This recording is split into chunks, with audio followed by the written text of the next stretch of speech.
Okay, I wanted to mix it up for you guys. Today's day 6. I wanted to play somewhere I haven't been playing. My plan was to go to Red Rock, play a little 1-3, a little 3-5, then come back to the strip for some more 1-3. Red Rock doesn't have a 3-5 going, but Resorts World doesn't have any game going. Even South Point doesn't have a 3-5 going. So I'm gonna go to Red Rock, play 1-3, hope a 3-5 starts. If not, just come to the strip and I guess play Bellagio, which is very reliable for 2-5. There's 2 games going right now, but we'll see what goes on at Red Rock. I'm here at Red Rock, which didn't have a 3-5 going when I left my room, but I think one will start later, so I'm gonna play a few hours of 1-3, trying to mix it up, giving you a new place in Red Rock now.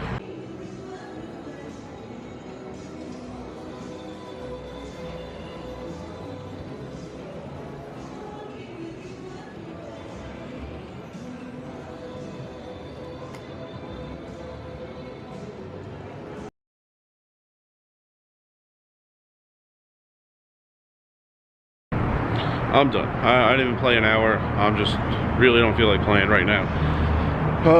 Tried, not gonna make it. I really don't want to play anymore today because of the 30 minutes that just happened in there, but then it would just be impossible to play like 23 hours tomorrow and complete the challenge. So I'm done. Didn't make the challenge. I will tell you the hand. The threads were like already starting to fray, but that was like a really, really annoying hand, and I'll tell you what that was. All right, enjoy the background hand that was happening while I was in Talking Stick recently. But here's the action. Under the gun, the guy's like 80. He raises to 6. He actually tried to make it 5 straight, which is not possible when you're playing 1-3, so he had to raise to 6. The guy next to him calls. Some people folded. I 3-bet to 25. I had aces. The original raiser puts in the 25. The guy in the middle folds. So it's heads up going to the flop. I'm in position. Here's the flop. 1 spade, queen 10-2, and the action goes check, check. I'm either behind, because I don't see him calling 3-bets pre with hands besides pairs, queens and 10s. So I'm either behind, or he has like jacks or 9s. I can't get value from jacks and 9s here, but I could check and bet small and get probably 1 street, possibly 2 streets, if I bet very small after checking the flop. So no reason to bet here, so I didn't. Turn, second spade, and it's a jack. The guy bets 30. I called even though I hated this. I absolutely hated it. The only hand I really beat is kings. I don't think he even raises pre with ace queen. If he does, I don't think he calls a 3-bet with ace queen. Like, those are the only 2 hands, and I don't even see how ace queen is possible. Like, I beat kings here, and that's it. There's so many hands I lose to. Queens, jacks, 10s, ace king. I'm not even sure I should be calling here. There are some good cards that could come on the turn, on the river, so that a few and I'm ahead, but a bunch and I could bluff. So I really didn't like it, but I called. Here's the river. One of those amazing cards that gives me an opportunity to bluff. 8 of spades. There's no chance this guy has a 9 in his hand. Absolutely none. Spades. The only spades that are possible are ace king of spades. I did not have the ace of spades in my hand, but I mean, I was behind that anyway. But yeah, a bluff wouldn't work repping spades if he has ace king of spades. But he bets 30. You know, he's terrified. He bet 30 on the turn. He bet 30 on the river. He kept the sizing the same because he's an absolute terror. And if you saw everything he did this session up to this point, you just understand how scared he is.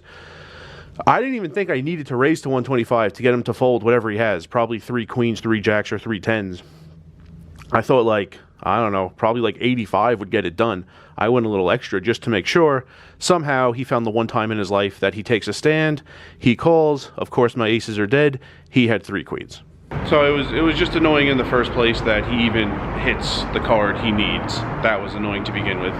The turn was so annoying because I absolutely hated calling the turn because I don't know how many times in his life this guy has ever bet $30. It's just like, it's like betting the GDP of Italy to him. I hated calling the turn.